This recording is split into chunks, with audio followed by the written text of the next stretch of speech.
છોટાઉદેપુરના Naswadi station વિસ્તારથી 1 થી 5 ધોરણની શાળામાં માત્ર 2 બાળકો અભ્યાસ કરે છે, જેમને અભ્યાસ કરાવવા માટે 2 શિક્ષકો રોકાયેલા છે। જિલ્લામાં એક બાજુ શિક્ષકોની ઘટ છે, ત્યારે બીજી બાજુ સરકારે 2 બાળકોની સામે 2 શિક્ષકોની નિમણૂક કરી છે।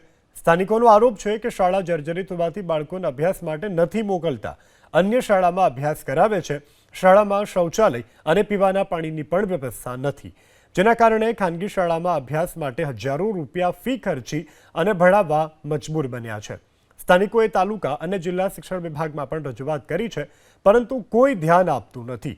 તાલુકા શિક્ષણ અધિકારીએ બચાવ કર્યો છે કે શિક્ષણ વિભાગ તાત્કાલિક ઓરડા બનાવે, બાળકોની સંખ્યા વધે તે હેતુથી એક શિક્ષકને ત્યાં ફાઇલ બનાવવા માટે રોકેલા છે।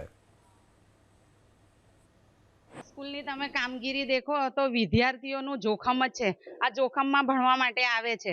આસપાસમાં કેટલા બધા વિદ્યાર્થી હોવા છતાં અહીંયાથી 1.5-2 કિલોમીટર દૂર આમના મા બાપ એમને મોકલે છે। આ સ્કૂલ બહુ જ જર્જરિત છે, એને સુધારવાનું કરો કે આ બિલ્ડિંગ નવી બનાવો, કેમ કે અમે છોકરા નથી મોકલતા। સ્કૂલ બપોરે ક્યારે બી પડી શકે છે, એટલે જેટલો બને ને એટલો વહેલી તકે આ સ્કૂલ બનાવો। સ્કૂલની અંદર 2 શિક્ષકો છીએ અને 2 બાળકો છે।